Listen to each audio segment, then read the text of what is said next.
Todo bien.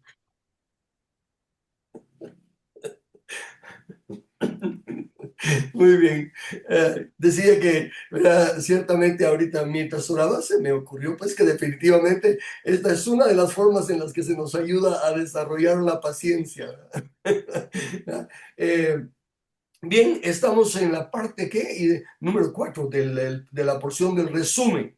Y dice el texto, cuando conocemos nuestra identidad, podremos entender el diseño de Dios para nuestra función en este mundo. Toda función y relación que desarrollamos en este mundo está diseñada por Dios para desarrollar en nosotros el carácter de Cristo y la identidad o imagen espiritual. Son cosas que debemos de ir repitiendo, porque como no es lo tradicional, por ejemplo, los rudimentos de la doctrina de Cristo ya prácticamente los damos por sentado y no nos cuesta entenderlos. Pero el crecimiento, el ir desarrollándonos, recordémonos que dice la Escritura que dejando ya las cosas rudimentales vayamos a la madurez, porque el que es niño en la fe es el que todavía no es apto en los asuntos de justicia, no conoce la justicia. Entonces el ir creciendo aquí es que vamos aprendiendo un poquito más de la justicia de Dios. Y yo voy a desarrollar nuestro estudio leyendo los textos que están en él, pero añadiéndole la luz que estamos adquiriendo conforme vamos estudiando, ¿verdad? Se van añadiendo cosas aquí. ¿Cómo funciona? Y puse yo una pregunta. A veces, como con Lili me ayuda, cuando platico con Lili, ella me hace preguntas y el poder responderle su pregunta me abre panoramas. Entonces dije, bueno, ahorita no le he preguntado a Lili, me voy a preguntar yo mismo. Y puse, ¿cómo funcionaría este mundo si Dios decidiera quitar al hombre y gobernarlo él? ¿Cómo funcionaría este mundo si Dios decidiera, bueno, ustedes no lo están haciendo bien, así que yo voy a hacerlo? ¿Cómo funcionaría este mundo? ¿Qué piensan ustedes?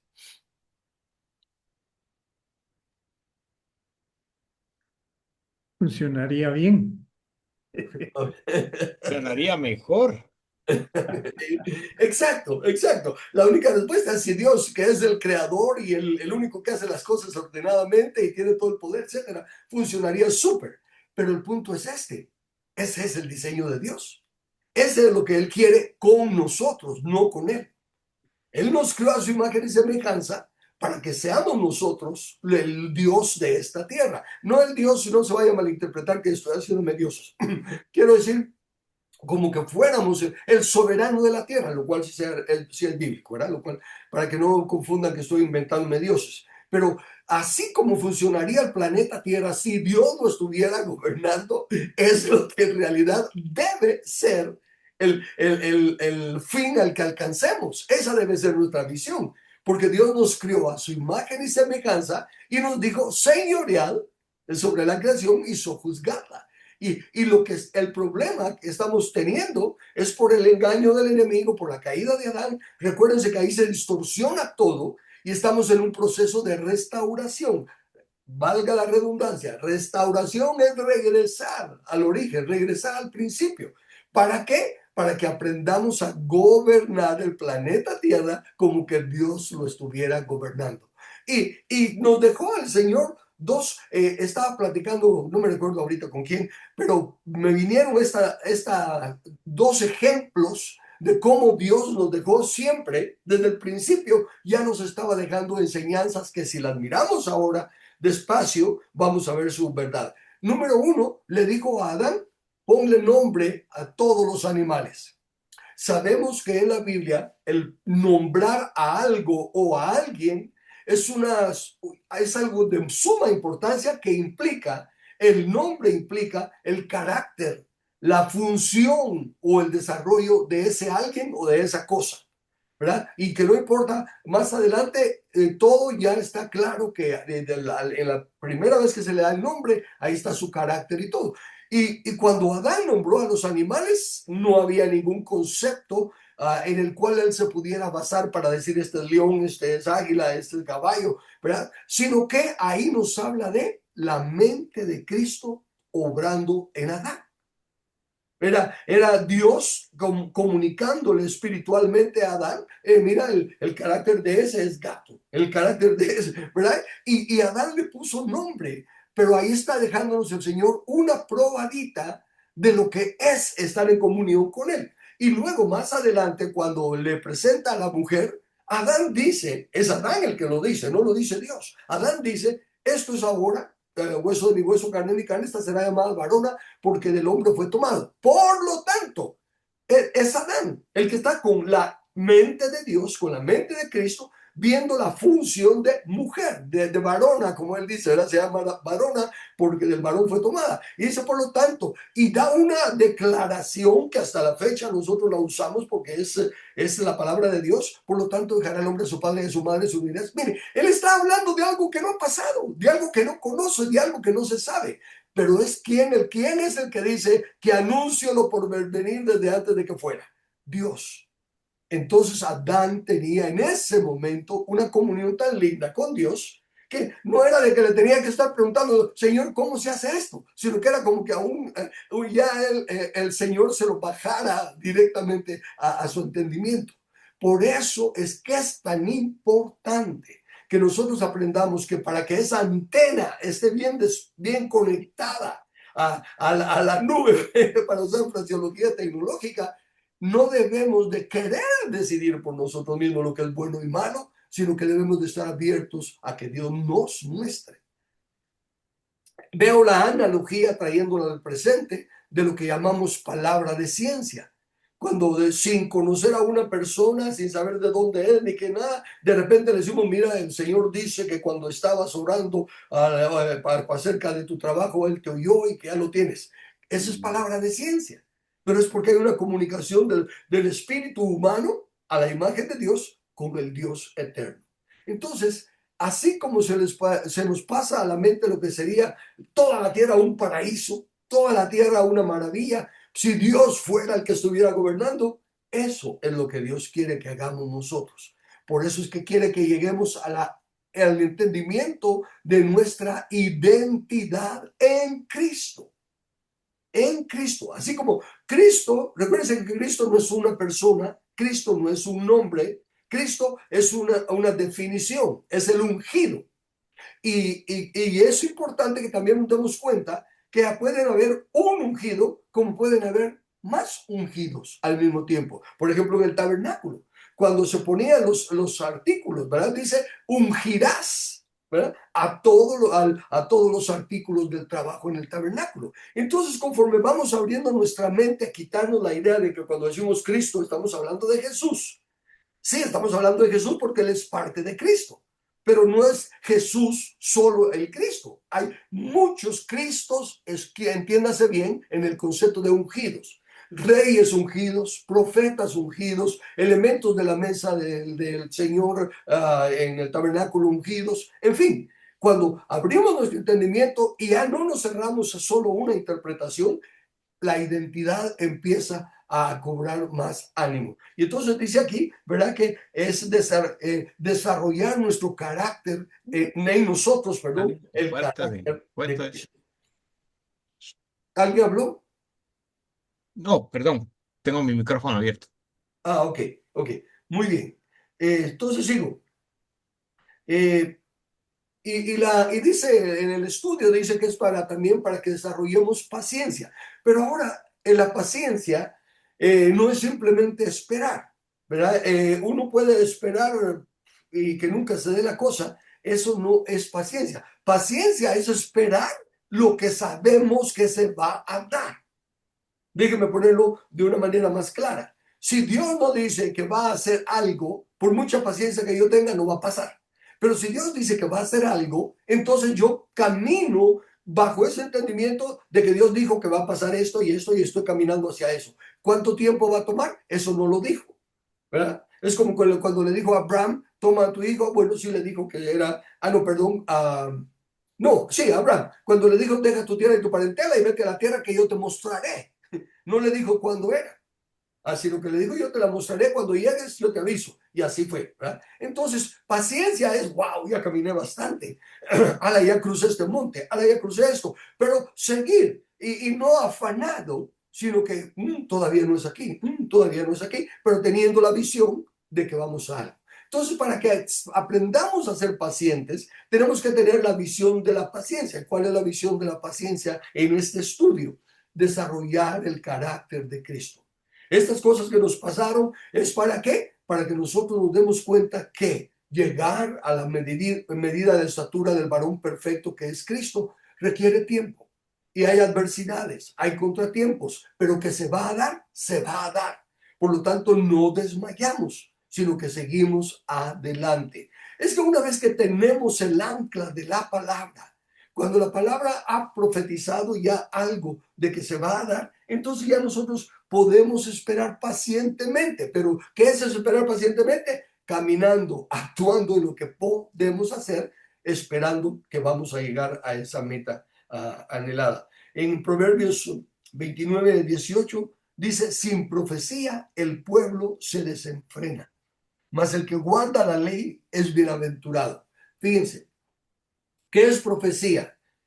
Recuérdense que ya vimos que la misma palabra profecía es visión, ¿verdad? Propósito. Entonces, donde no hay visión, el pueblo se desenfrena. Donde no hay visión, el pueblo se impacienta. Donde no hay visión, el pueblo se vuelve atrás. Entonces, lo mismo pasa con nosotros. Tenemos que tener la visión clara de que la tierra será llena del conocimiento de Dios como las aguas cubren el mar. Eso, como que si Dios ya estuviera gobernando, así va a ser, porque Él lo dijo, que la piedra cortada no con mano de hombre derribó la estatua de los reinos humanos y llenó toda la tierra. Entonces, esa es la forma en la que nosotros vamos a poder mantener, vamos a crecer en paciencia, en sabiendo de que esta tierra se va a llenar de la gloria de Dios, de que va a ser todo el jardín del Edén, todo el planeta Tierra, por el orden, la paz, la justicia, la verdad en la que va a reinar. Pero esa es nuestra visión. Ahora no es una visión inventada. La visión de esta compañía es tal y tal cosa. No, no, no. La visión de esta familia, no, no es algo, no, esa es nuestra visión porque eso es lo que Dios ya dice en la palabra. Y nuestra visión es tomarlo a Él en su palabra y soportar con paciencia todas las cosas que en el camino se van dando. Sigue diciendo el estudio de hoy: si comprendemos que las circunstancias temporales tienen una meta o propósito eterno, no producen tristeza ni frustración. Esa es otra cosa importante. Si para los que estamos en Cristo todas las cosas son espirituales, no hay cosas terrenales, ¿verdad? Porque dice, para el espiritual todo es espiritual. Si para los que estamos en Cristo sabemos que estamos trabajando para obedecer a Dios, y los contratiempos que tenemos que se pueden manifestar como por nuestra ignorancia todavía de muchas cosas, se pueden manifestar con problemas familiares, con problemas económicos, con problemas políticos y todo tenemos que recordar que es temporal. Por el otro lado, aún el éxito en esas cosas es temporal. Y conforme nosotros lo ponemos en su casilla y en su lugar de temporal, entonces de esa manera no nos duele tanto su pérdida cuando perdemos algunas cosas, ni nos acondiciona su ganancia cuando las tenemos, porque sabemos que sencillamente son instrumentos para seguir adelante. Y se está desarrollando en nosotros el ir cambiando nuestra mente de, ala, y ahora voy a cómo salir de esta, y ahora qué hago con esto, Señor, ¿qué es lo que hay que aprender en esto? Señor, ¿cómo tú vas a abrir la puerta en esto? Porque va a abrir la puerta. Simplemente que nosotros tenemos que estar conscientes de ello, ¿verdad? Porque si la abre y nosotros estamos quebrándonos la cabeza en otra cosa, vamos a pasar más tiempo antes de darnos cuenta de que ahí estaba. Porque ¿qué? Con toda prueba, con toda tentación, Dios da la salida para que podamos soportar. Entonces, cuando no podemos soportar, no es porque Dios no nos da una respuesta, es porque no la estamos viendo. Es porque no estamos con una visión de que Dios no me deja ser probado más de lo que puedo soportar. Una de dos: o todavía puedo soportar más de lo que yo pensaba, y que de plano es así. Todos nosotros somos unos llorones. Pues yo, ay, ya no aguanto más. Y sí, y aquí estamos todavía, ¿verdad? Dijimos, ya no aguanto más y aquí estamos. Dijimos, no, es que esto si me pasa, no me voy a... Nos pasó y aquí estamos. O sea que solo Dios sabe cuánto aguantamos. Y si creemos nosotros con nuestro corazón que Dios es bueno y que cumple su palabra, que no nos deja ser probados más de lo que podemos soportar, entonces vamos a empezar a crecer aún en la confianza en nosotros mismos, no en el sentido de ser, como dice, basándonos en nuestra propia prudencia, pero al menos darnos cuenta de que, wow, yo creí que si me pasaba eso, no duraba más, pero sí pasé. O sea que Dios ha derramado más gracia en mí. Valgo más de lo que yo mismo me he creído. Porque a veces el querer ser humildes, nos sobrepasamos y nos hacemos menos de lo que Dios nos ha hecho. Y no sentirnos superiores a nada, pero tampoco debemos de menospreciar la gracia de Dios en nuestra vida, no valorando lo que Él está haciendo. Dice Santiago 1, versículos 2 y 3. Hermanos míos, tener por sumo gozo. Imagínense cómo se le ocurre a este hermano decir que tengamos sumo gozo cuando nos encontremos en diversas pruebas. Yo me siento bien gozoso cuando no tengo prueba. Esa es la tendencia, ¿no? Pero por eso hace la diferencia entre gozo y felicidad. La felicidad depende de que todas las circunstancias estén bien. Si no hay escasez de dinero, de comida, de salud, si todo está bien, estamos felices. Pero el gozo depende de que nuestro entendimiento de nuestro Dios amoroso, de nuestro Dios poderoso, que es lo mismo en la abundancia como en la escasez. Y entonces, cuando estar en una situación difícil, tenemos como sumo gozo pensar, en esta situación que yo lo mira tan difícil y tan dura, pero la palabra dice que el Señor está aquí y que no me va a dejar ser probado más de lo que puedo soportar. Por lo tanto, voy a hacer lo que puedo hacer en esta condición en la que estoy. Por muy poquito que sea, hay algo que puedo hacer. Lo voy a hacer y voy a descansar en que el Señor va a hacer el resto. Y dice que tenemos el gozo sabiendo, y ahí está el punto, el pueblo perece por falta de conocimiento. Pero cuando tenemos el conocimiento, conoceréis la verdad y la verdad os hará libres. Entonces, sabiendo que la prueba de vuestra fe produce paciencia.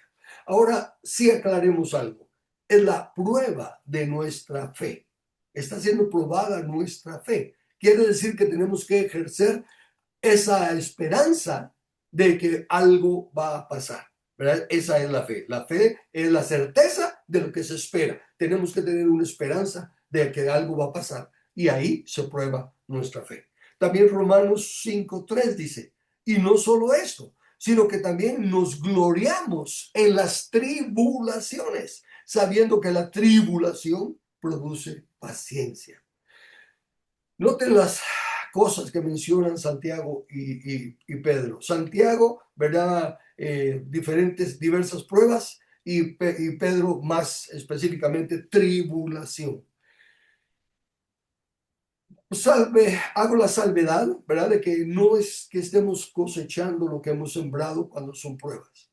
Pero si en realidad lo que estamos pasando es una negligencia nuestra en alguna situación y por eso estamos sufriendo la consecuencia, es mejor reconocer cuándo es nuestra negligencia la que nos tiene como estamos, porque entonces podemos pedir perdón.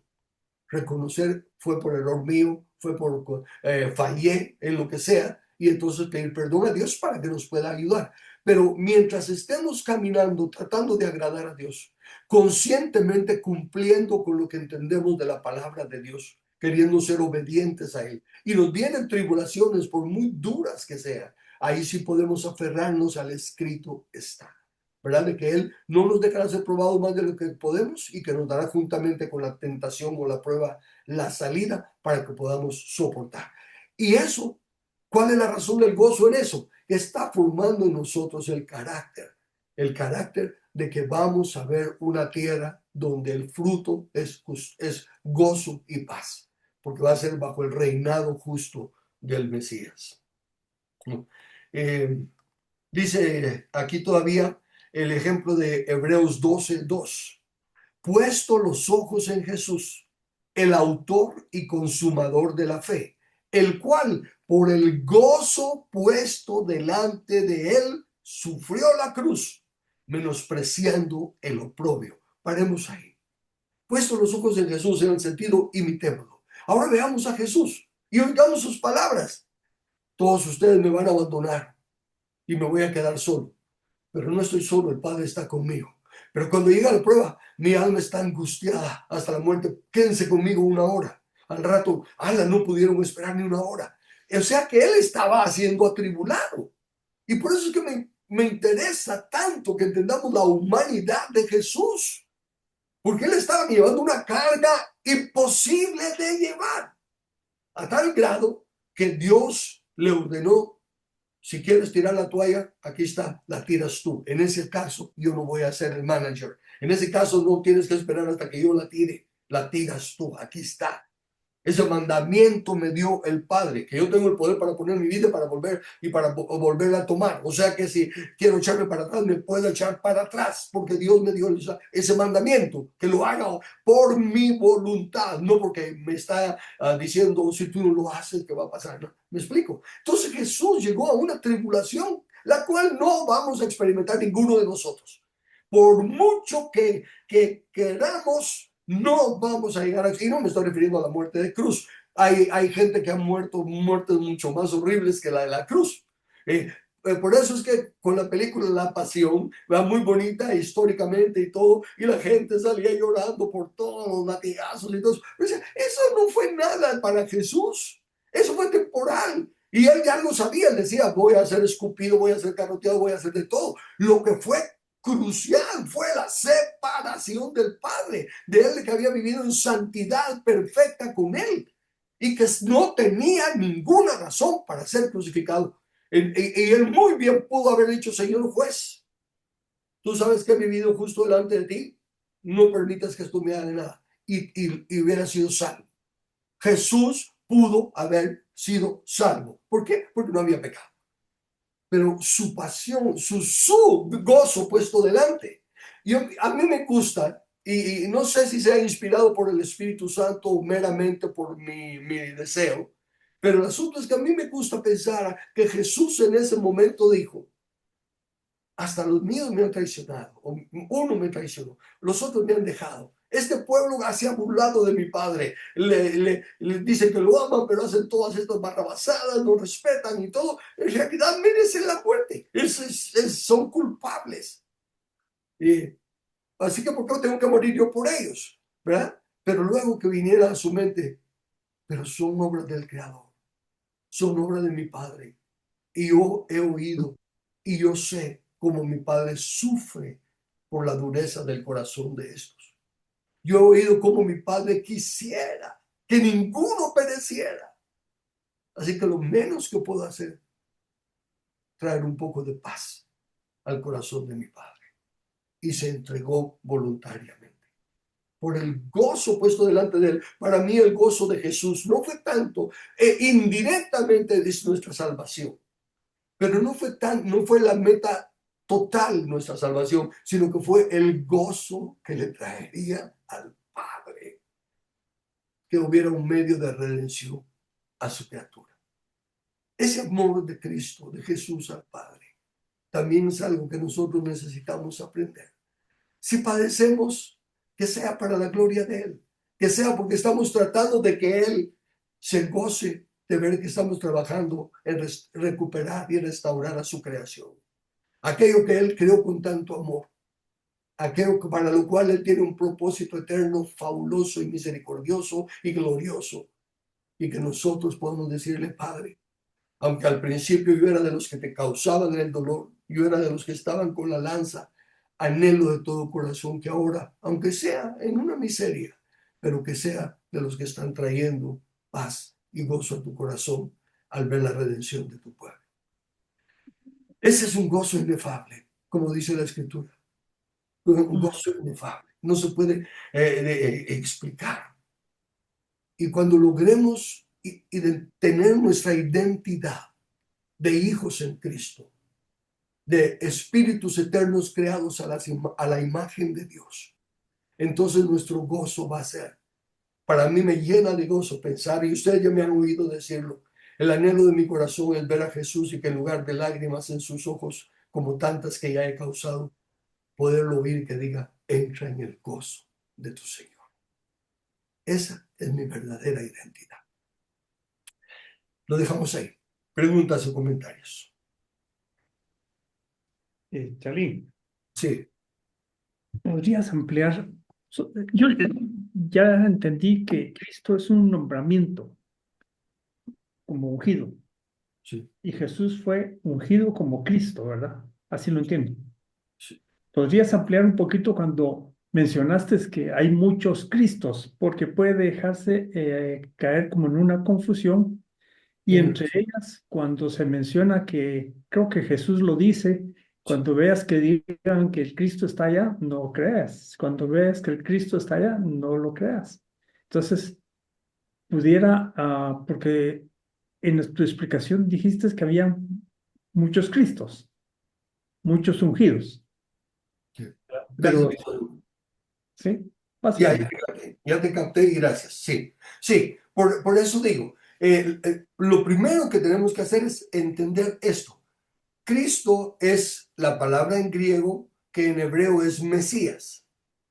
Y ambas palabras tienen el significado de ungir. El verdadero significado de la palabra es el ungido. Y entonces al rey David lo ungieron, fue Cristo.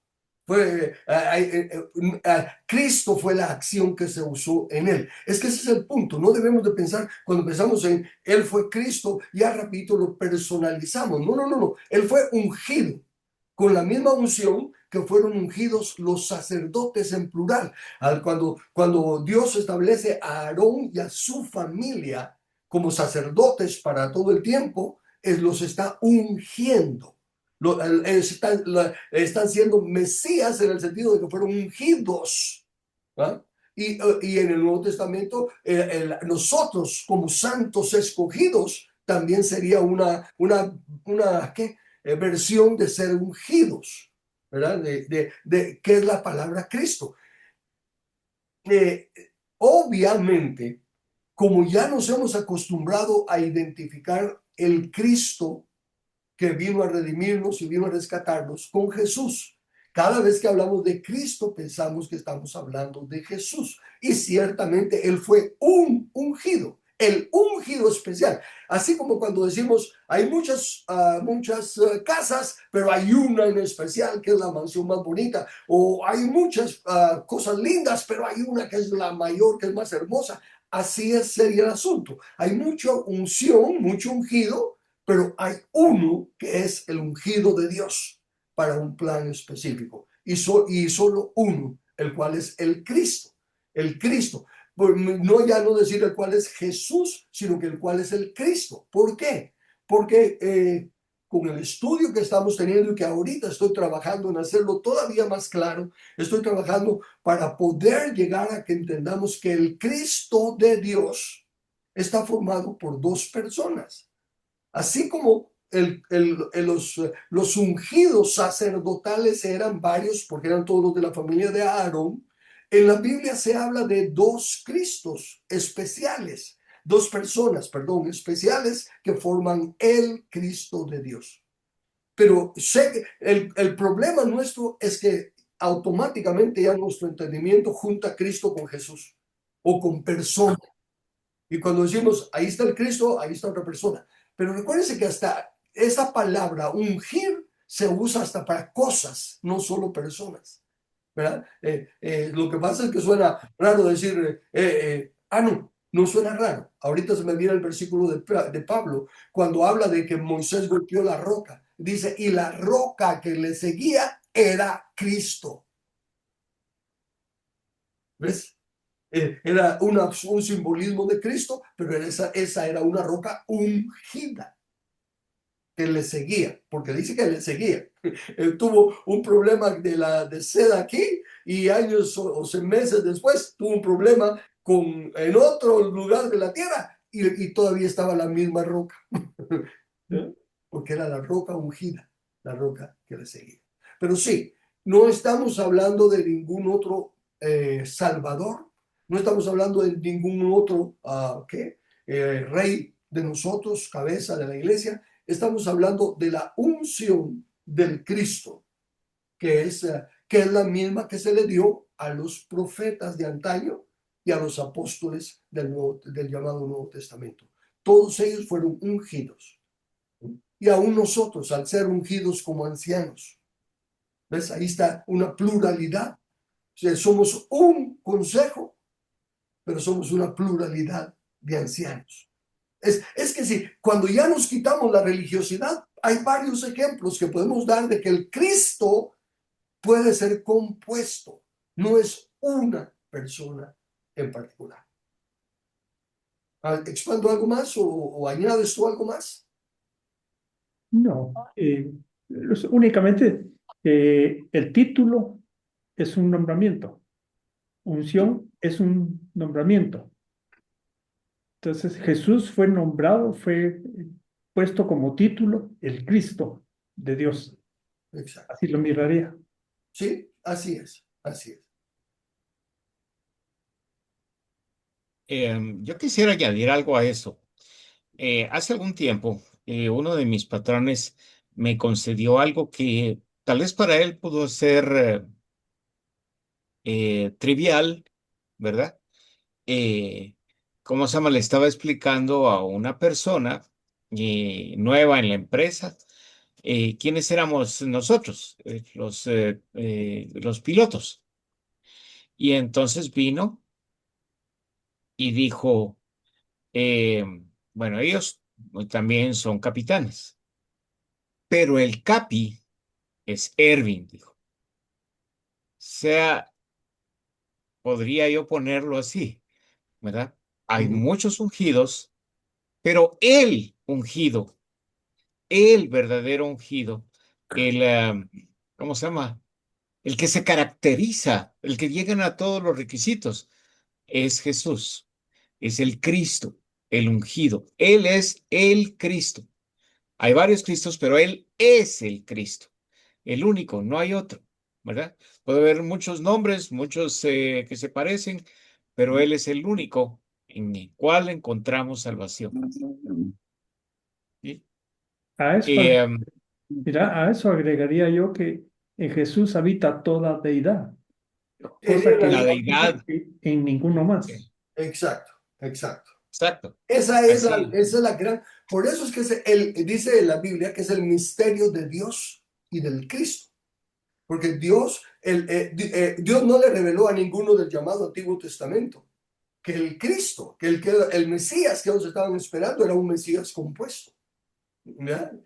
Cuando digo compuesto, que tenía más de una persona, en el sentido de que era el niño que es nacido y el hijo que es dado.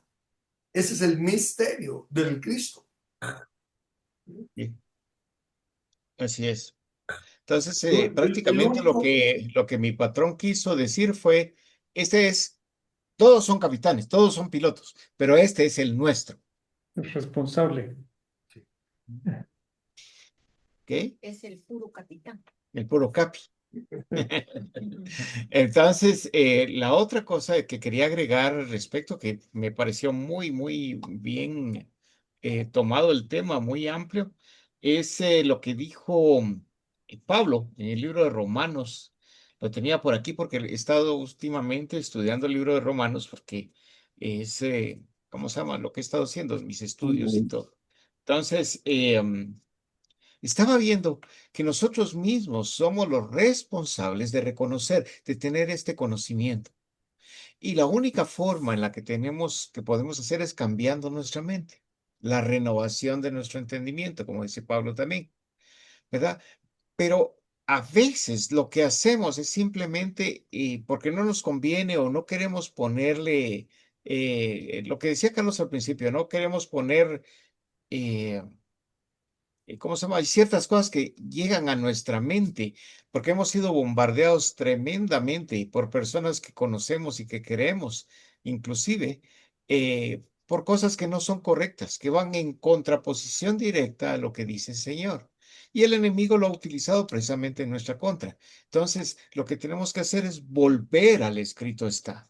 entender esa maravilla de lo que el Señor ha puesto en nuestras manos, porque está escrito que Dios dice, porque lo que Dios, perdón, porque lo que de Dios se conoce les es manifiesto, pues Dios se los manifestó. O sea, Dios ya nos dijo que todo lo que Él quiere que nosotros sepamos de Él, nos lo puso delante de nosotros. Y lo otro que dice es, porque las cosas invisibles de Él, su eterno poder y deidad, se hacen claramente visibles desde la creación del mundo, siendo entendidas por medio de las cosas hechas, de modo que no tienen excusa. O sea, ya están delante de nosotros. No podemos decir no entendimos o no queremos entender, porque a la hora de estar nosotros delante del Señor, no se nos va a hacer un examen de lectura de la palabra, sino de lo que Él ha puesto en nuestro corazón para que nosotros caminemos en el entendimiento de su escritura. Y después dice, pues habiendo conocido a Dios, o sea, lo conocieron, habiendo conocido a Dios, no le glorificaron como a Dios, ni le dieron gracias, sino que se envanecieron en sus razonamientos y su necio corazón fue entenebrecido. Eso quiere decir que simplemente nosotros somos responsables de conocer esto, que toda vez que nosotros tenemos a Cristo en nuestro corazón, es nuestra responsabilidad estar delante de Él, darle gracias por su amor y su misericordia. ¿Y cómo le glorificamos? Obedeciendo su palabra. Carlos me decía que la manifestación del amor de Dios es precisamente, dice, el que me ama obedece mis mandamientos. El que me ama, me hace caso. El que me ama hace lo que yo les he manifestado hacer. Entonces, simplemente es hacer un reconocimiento directo, que es nuestra responsabilidad, el conocer la identidad que para nosotros se ha manifestado. Porque en el momento en que nosotros conocemos nuestra identidad, cualquier función que tengamos la podemos desarrollar de manera correcta.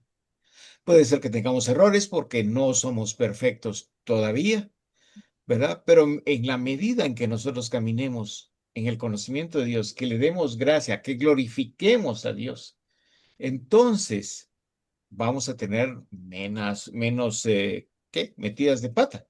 Vamos a caminar mejor, vamos a entender más y vamos a caminar de forma espiritual, así como Dios quiere que caminemos. ¿Ven? ¿Sí? Yo tengo unas consultas. Estaban hablando y decías que el Cristo de Dios son dos personas especiales que forman el Cristo. ¿Cuáles son esas dos? Ok. Jesús. Dice Isaías, recuérdate que dice que niño es nacido, ese Mm, es Jesús. Hijo nos es dado, ese es Dios Hijo. De tal manera amó Dios al mundo que a su Hijo unigénito, para que entonces luego dice de Jesús, como ya citó Erwin, en él, de Jesús, en Jesús, habita corporalmente la plenitud de la deidad. Por eso es que se dice de Jesús todo Dios y todo hombre. mm, Ese es el Cristo.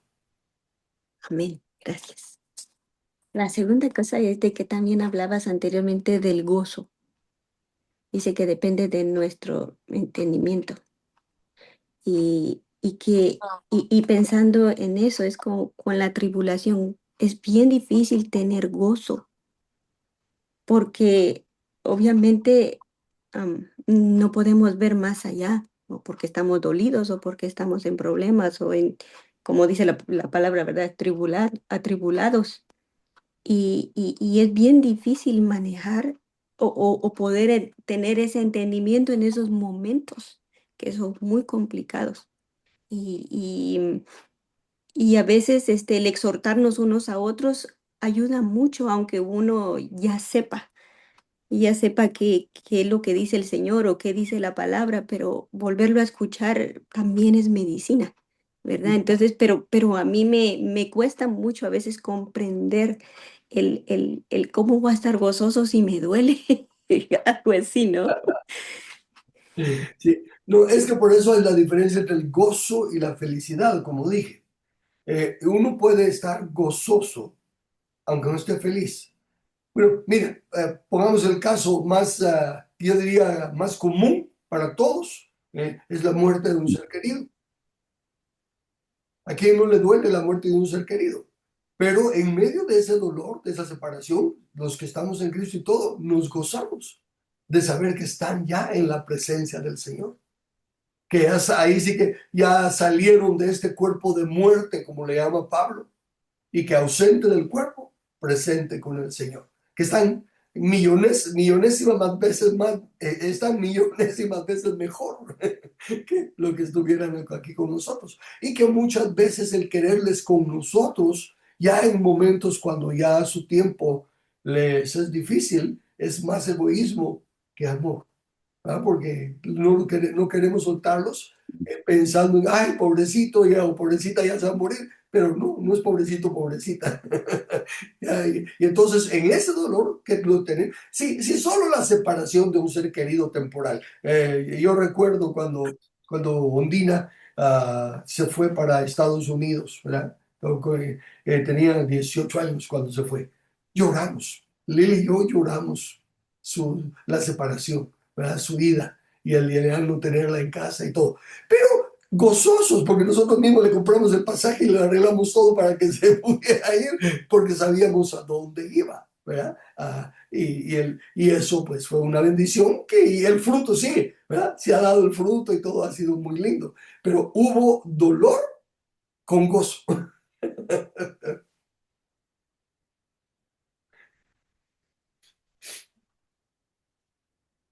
Ahora con el entendimiento de que Cristo es el ungido, podemos leer perfectamente y entender a lo largo de la Biblia cuando se menciona Cristo, Jesús el ungido. Da más sentido cuando Pablo habla mucho de él en, en el libro de los Hechos. Exacto. Y hasta cierto punto lo hace para llamar nuestra atención a que va a tocar algún aspecto humano del Cristo. Algún aspecto, porque imagínate que sería hasta cierto punto ilógico decir que vamos a ser como Él es, si Él fuera Dios, porque no vamos a ser dioses, ¿eh? Ujú. Pero sí vamos a ser a la imagen y semejanza de Dios, plenamente como Jesús. Sí. Y en realidad depende de nosotros también el camino, es lo que decía Claudita, por ejemplo, y lo que dijiste vos, Carlos, también lo dice Santiago, dice, hermanos míos, tened por sumo gozo cuando os halléis en diversas pruebas, sabiendo que las pruebas de vuestra fe produce paciencia. Ya van dos. La prueba de vuestra fe produce paciencia. Definitivamente, tenemos una situación, por ejemplo, alguien que pierde un ser amado, no digamos un ser, pues digamos un hermano, o su madre o alguna cosa así, que es muy doloroso, sino la esposa o un hijo. Entonces, no sé en qué medida de dolor sea todo esto, pero en ese momento, lo que dijo Carlos ahorita, por ejemplo, yo recuerdo una vez en la congregación donde estábamos, Carlos y yo, donde todo lo que pasaba se le atribuía a Satanás. Un hermano chocó, Satanás tuvo que ver. Otro hermano tuvo paró en el hospital. Satanás era el que había hecho eso. ¿Va? No se habían dado cuenta que el hermanito venía distraído y que chocó, o que el otro hermano estaba muy gordito y necesitaba bajar de peso. No, le echaron la culpa a Satanás. Entonces, él dice, no, yo, realmente, basta, bueno, pues, créanlo, ¿verdad? ¿Por qué? Porque nuestra mente es el campo de batalla, es lo que nos dirige. Entonces sí podemos tener gozo en la tribulación, sabiendo que el Señor está con nosotros, sabiendo que nunca estamos solos, sabiendo que esta parte de nuestro dolor, por ejemplo, si puse ese tipo de dolor, que ya pasé por él en una ocasión, en varias ocasiones, pues, el Señor estaba conmigo siempre. no hubo para nada momentos de soledad en cuanto no viniera alguien y me dijera, mira, ¿conoces al Señor? Sabe que Él está con vos. Y pues era como que Él me estuviera recordando eso mismo, ¿verdad? Ujú. Entonces, en la medida que nosotros caminamos en la verdad del Señor, en la medida que nos llenamos de su palabra, todos esos pensamientos que nos han venido poniendo tienen que salir fuera. Cambiamos esas cosas por la verdad del Señor y nuestra identidad se hace patente. Nuestra identidad en Él, sabiendo qué es lo que somos en Él. Somos espíritus eternos. Conocemos la palabra de Dios. Caminamos con fuerza y con fe, conociendo quién es nuestro Cristo y quién es Jesús. Entonces, de todas maneras, como les digo, no va a ser una prueba de examen de lectura, sino va a ser lo que nosotros pusimos en nuestro corazón, que lo creímos. Porque cuando habla de la mente, ¿va? Y cuando habla del corazón, es casi lo mismo. Es lo que ponemos en nuestro Claro. interior y lo que creemos. Eso, gracias. Oh, ¿Alguien más, hermanos? Está abierto para preguntas, para dudas, para aportes. Yo podía aportar, por ejemplo, si me venía lo que estabas hablando, Erin, el gozo cuando, perdón, gozo y dolor, o hay dolor y hay gozo. Pero también me puse a pensar que cuando hay alegría, también hay gozo. Como bien lo dijo Carlos, no es lo mismo. Y me vino a la mente que mi nieta ha hecho muchas cuestiones en fe y veo los frutos. Nos alegramos, pero yo me gozo de ver cómo ella está caminando en los caminos del Señor en fe. ¿Verdad? Se nos fue Carlos. Y Bueno, ahora se quedó trabada su Parece que sí. pantalla. Se quedó sí, trabada su bueno, pantalla y salió. gocémonos, pues. Sí, no, nosotros estamos teniendo en nuestra área, estamos teniendo problemas con Claro, creo que es el que nos da El nuestro problema. proveedor. Sí, y es bien sencillo, ahí lo que decía Víctor Hugo, perdón, para seguir en el tema, es bien fácil alegrarse, tener gozo cuando no está, cuando todo le sale bien, pero cuando no le sale bien, Sí. cuando necesitamos recapitular para darnos cuenta qué fue lo que hicimos nosotros mal o dónde está nuestra responsabilidad en el asunto, ¿verdad? Casi siempre buscamos ¿cómo se llama? Una situación especial que nos quite, ¿verdad? O como decía un amigo mío, mira, si metes la pata y tienes a alguien a quien le echarle la culpa, entonces no la metiste. Mm. Entonces, pero el asunto es que después todos vamos a dar cuenta de sí. Todos vamos a decir qué fue lo que pasó. Entonces, lo mejor es buscar cuál es nuestra responsabilidad en esto. Uno, y no solamente gozarnos cuando estamos alegres, ¿verdad? Entonces, porque otra vez, el que está juzgando ahí somos nosotros, ¿verdad? El que está Ya, juzgando, notes, estamos diciendo qué es lo bueno y qué es lo malo para nosotros, pero no te está has puesto a escrito. pensar, Erwin, no te has puesto y los demás no se han puesto a pensar. Cuando dice el Señor, entra en el gozo de tu Señor, ¿cuál será ese gozo tan enorme, tan Cosa satisfactorio? inefable. Sí, es una Pero, cosa.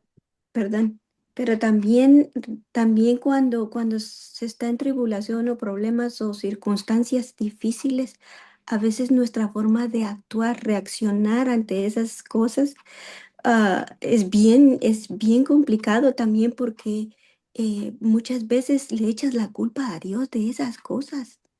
Equivocadamente. Exacto. Es bien complicado porque estás tan cegado en ese momento por la circunstancia que él dice, pero ¿por qué Dios dijo esto? ¿O por qué pasó esto? Es que, ya ves, Dios tiene la culpa o cosas así, líbranos, Señor, pero tendemos a hacer eso. Sí. Él decía que cada vez que le echamos la culpa a algo más, ¿verdad? Fuera de nosotros, en realidad estamos cayendo en lo de Adán, la mujer que tú me diste, echando. ¿Por qué? Porque Dios es el creador de todo. Entonces, si ese asesino está ahí, Dios lo creó. ¿Verdad? Si esa persona que nos traiciona está ahí, Dios lo creó. Entonces, es la tendencia de, pero que nos hagan el daño, que nos causen la tribulación, que nos causen los problemas, es cierto, son ellos, pero depende de nosotros.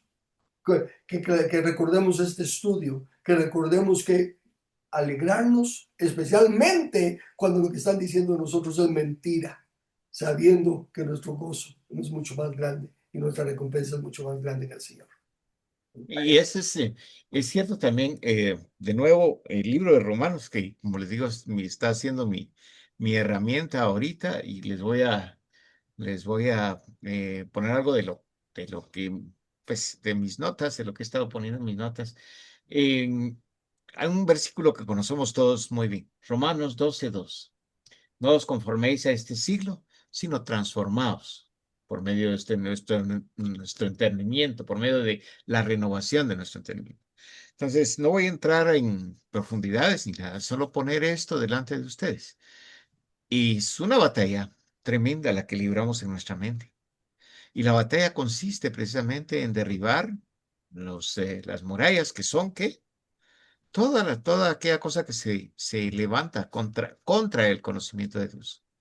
¿Verdad? Entonces, en la mente es lo que tenemos, es una batalla continua, diaria, todavía no ha terminado, porque no podemos decirnos cristianos si no hemos cambiado nuestra forma de pensar, si no nos hemos dejado llevar por lo que dice el escrito está de la palabra de Dios. Entonces, cada día tenemos que escoger entre actuar como Dios dice, de acuerdo con el manual, ¿verdad? Nosotros hablamos mucho del manual porque en aviación es importante conocer el manual de vuelo de un avión específico. Entonces, conocer el manual del creador o, como dice Pablo, conformarnos a este siglo y seguir con el pensamiento pasado, porque podemos ser cristianos, bautizados y que vamos a la iglesia y todo, y tener un pensamiento que no va de acuerdo con lo que dice el Señor. Actuar distinto. Nuestras palabras nos condenan, porque dice, de la forma que el hombre piensa, se actúa. ¿Mm? Entonces, así como el hombre piensa, se actúa. Es lo que dice el Señor. ¿Ok? Entonces, todos los días buscar caminar con el Señor en lugar de conformarnos a este siglo. Amén.